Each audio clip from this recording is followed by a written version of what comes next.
Everybody that went into Satoshi Vm early made an absolute killing. The question is, does it still make sense to buy the token given that it's still the most traded token on Ethereum in the last 24 hours? We are going to look at data that most people are not looking at. We're not just going through the website, etc. And we're also not going to discuss the drama. As in, there's a lot of back and forth if Satoshi Vm is simply just a relaunch of an old project. There's a lot of back and forth if the insiders, if the early team is already selling.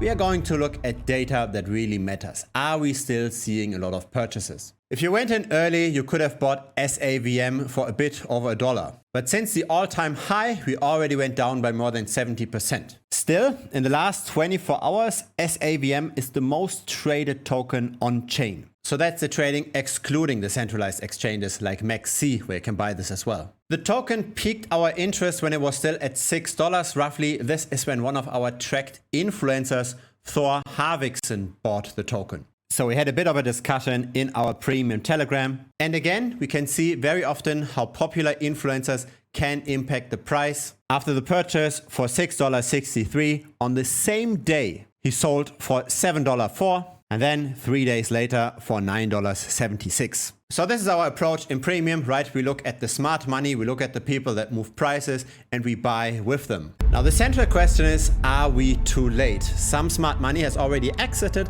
but maybe there is still a lot of attention, right? There's still a lot of trading happening. Is that trading sell activity or is there still accumulation happening? The most important question though is, what is the smart money doing? What are the whales doing? Are the whales buying? And in order to answer that question, I have built an on-chain tool myself, again, available to the premium members. We're looking at retail versus whales. On the left side, we've got the number of wallets that hold at least 1,000 SAVM tokens. So at the current price, that's roughly $4,000. And that went from roughly 1,000 wallets down to 754 wallets. The medium chart shows the number of wallets that hold at least 10,000 tokens, or $40,000 worth of the token. The right chart shows the mega whales, 100,000 tokens, or $400,000 worth of the token. Isn't that interesting? The number of regular retail investors went down by roughly 25% from the all-time high. The number of medium-sized retail went down more though, by roughly 35 to 40%. Only the mega whale wallets didn't go down that much. But that's probably because those are mainly treasury wallets and centralized exchange wallets. So there's no accumulation on any wallet cohort. Everybody is still selling. And you only need a reduction of 30% of holders for the price to go down by 71%.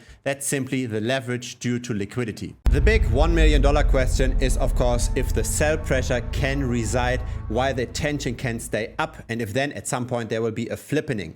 Right now, though, the momentum seems to be very bearish. The selling is still in full swing, and there are a ton of rumors around the project pushing back potential new investors. If it's your first time here, feel free to subscribe. I publish videos regularly. A like would be very much appreciated as well. It helps the channel grow. There's also a free Telegram. Link is down below.